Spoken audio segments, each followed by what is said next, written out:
Halo, selamat datang. Pernah nggak sih kamu punya ide yang keren banget, tapi bingung gimana caranya meyakinkan orang lain? Nah, hari ini kita bakal bongkar rahasia pidato persuasif. Ini bukan cuma soal tugas sekolah loh, tapi soal gimana cara mengubah ide kamu jadi kenyataan. Pasti pernah kan ngerasa punya gagasan yang menurut kita jenius, pas diomongin kok kayaknya biasa aja. Tenang, sebentar lagi kita akan bedah resepnya, biar ide kamu itu nggak cuma didengerin, tapi benar-benar bikin orang lain ikut bergerak. Oke, ini dia gambaran perjalanan kita. Pertama, kita bahas dulu seni mempengaruhi orang. Terus, kita intip contoh pidato yang keren. Nah, abis itu kita bongkar strukturnya, bikin cetak biru buat pidato kamu sendiri. Dan terakhir, belajar cara menyampaikannya dengan percaya diri. Udah siap? Yuk kita mulai. Oke, kita masuk bagian pertama, seni mempengaruhi orang lain. Ini dasarnya banget nih. Ingat ya, kemampuan meyakinkan orang itu bukan bakat dari lahir.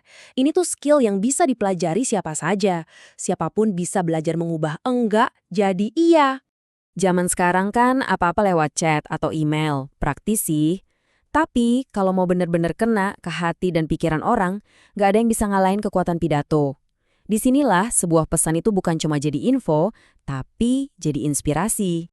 Teori aja nggak cukup kan? Paling enak itu lihat langsung contohnya. Jadi sekarang, kita geser dulu dari konsep-konsep, kita bakal bedah langsung sebuah pidato beneran, biar kebayang gimana semua ini bekerja di dunia nyata. Yuk, kita coba bayangin. Ada seorang kepala sekolah berdiri di depan guru-guru dan murid-muridnya.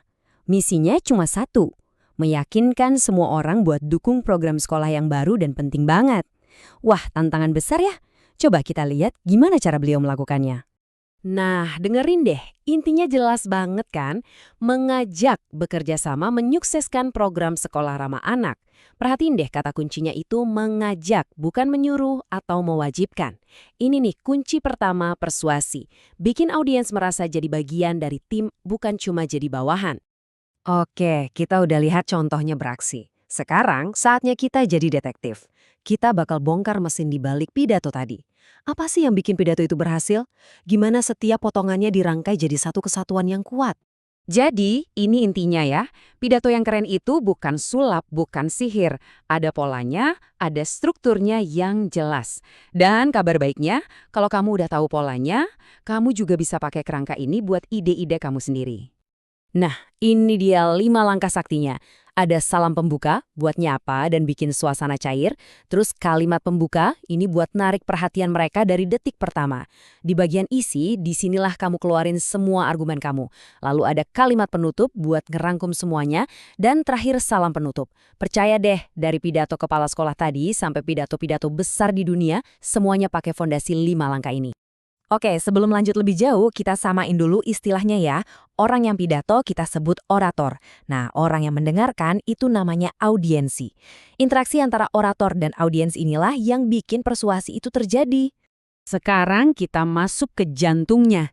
Ini nih mesin dari pidato persuasif, yaitu kalimat persuasif. Ini bukan kalimat biasa yang cuma ngasih informasi ya. Kalimat ini punya satu tujuan khusus, bikin orang yang dengerin jadi pengen melakukan sesuatu. Dan ini dia contoh yang pas banget dari pidato tadi. Lihat deh kata kuncinya, mari. Bukan seharusnya atau semoga, tapi mari. Ini ajakan langsung. Terus ditambah akronim barisan yang gampang diingat plus tanda seru di akhir. Boom, kalimatnya langsung jadi seruan buat bergerak bareng. Cerdas banget kan? Oke, teorinya udah dapat. Sekarang bagian yang paling seru nih, prakteknya. Kita nggak lagi ngomongin pidato orang lain. Sekarang ini tentang Anda. Gimana caranya Anda bikin pidato persuasif versi Anda sendiri dari nol? Tenang, ini nggak seribet yang dibayangin kok. Prosesnya bisa kita pecah jadi 4 langkah simple aja yang bisa diikuti siapapun. Anggap aja ini kayak resep masak, resep buat bikin pidato yang nendang.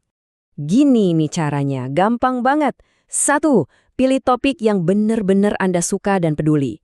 2. Kumpulin amunisinya, bisa data, cerita, fakta, apa aja yang mendukung.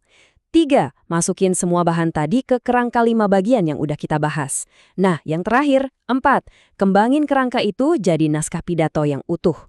Gampang kan? Siapapun pasti bisa. Dan kita sampai di bagian terakhir. Mungkin ini bagian yang paling menentukan. Naskah pidato yang keren udah jadi. Pertanyaan selanjutnya, gimana caranya mindahin tulisan itu dari kertas biar nancep langsung ke hati audiens? Ini penting banget, jangan dianggap sepele ya. Karena naskah pidato paling brilian di dunia pun bakal percuma kalau dibacainnya datar dan ngebosenin. Cara Anda ngomong itu ibarat jembatan antara ide di kepala Anda sama tindakan yang akan dilakukan audiens.